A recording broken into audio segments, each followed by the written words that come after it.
Fried rice. Aluminium.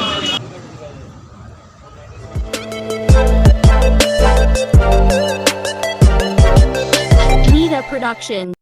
Good morning everyone. Mayam ngasi Ganesh Puja numine abuko. Ado mayam agi subscriber agi viewers bono happy Ganesh Puja. Asigadi Gauri Ganesh haire ko. Ado Gauri Ganesh haire ke. Ado ngasi se ayuk to mayam kena tauri aba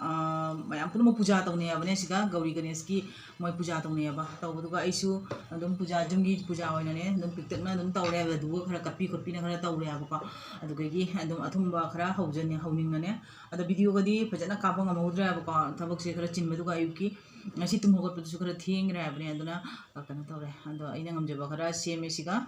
aina dibyana ne ma hiru piram mane aba sina ga koi jubi adegi kwa pana ga tauraga ado mayam sini. Ado mayam su dum Ganesh Puja namise ado mayam kuramina si aba ko ado matang tawa kegi tawa ado mayam dum jangan baja ado mayam jangan jarake sini.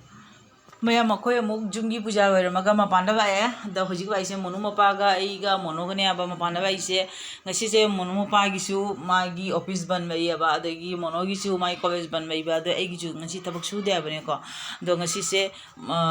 Ganesh ki puja no mini ne dum barogi se nga koi boy na mapanda bae ado barogi chakse siga dum chara ne aba ko do hojik akhoi na jangai se urupi aba mpham duga jangai ne aba urupi grand ta mpham siga akhoi kano sanga phang de aba ko sanga chada ba kangbu singine aba di hai ba ka monoi na hawi ai jamna ado ai de bo cha jadri aba ne da mono pa su chare monoi su jam chare aba asi hum ji ga hawi na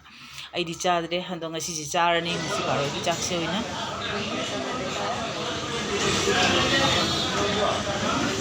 Fried rice.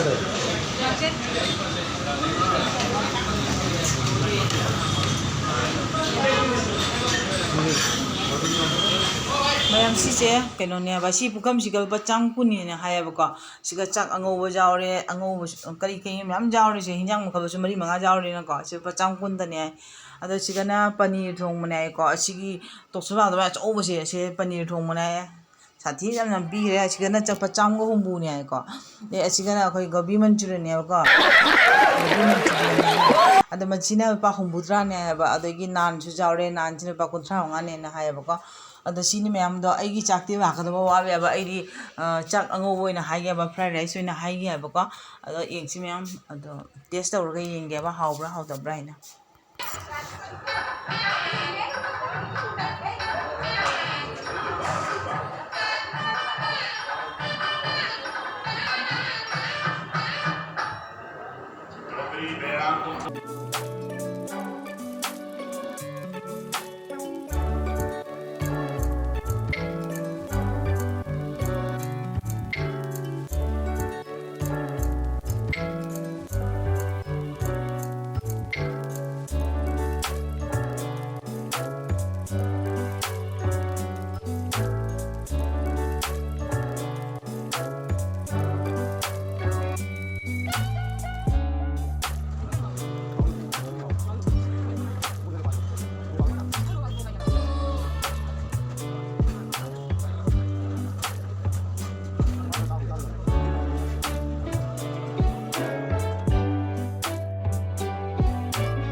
난 랭이 타위 뽀싱이 그게 먹는데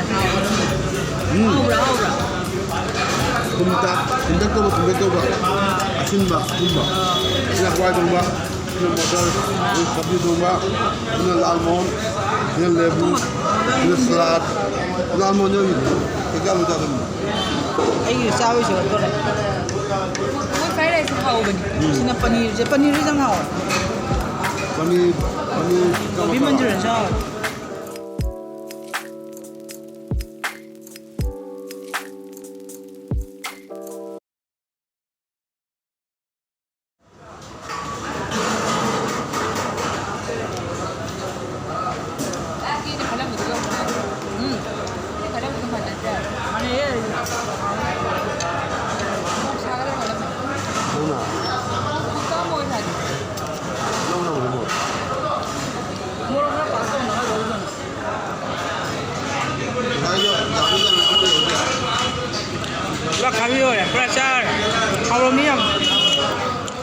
mayam ay hujik chaba loisandore da munu paga munu ko di to khare abako ado ai da ngai hore ai de khara tappa du ko jamsu haure ngasi se ando hujik akhoi hujik thoe abako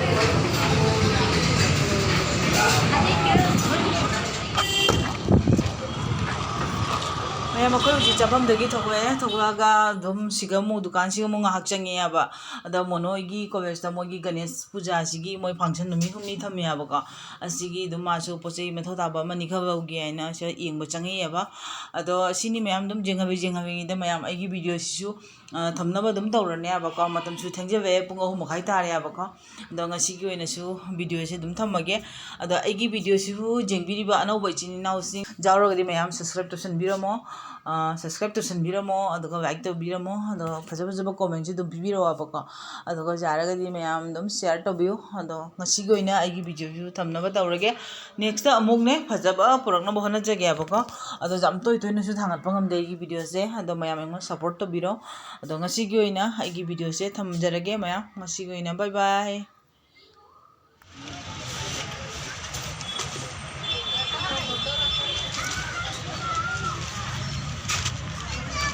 Pajang kay biba antan. Chuni singge.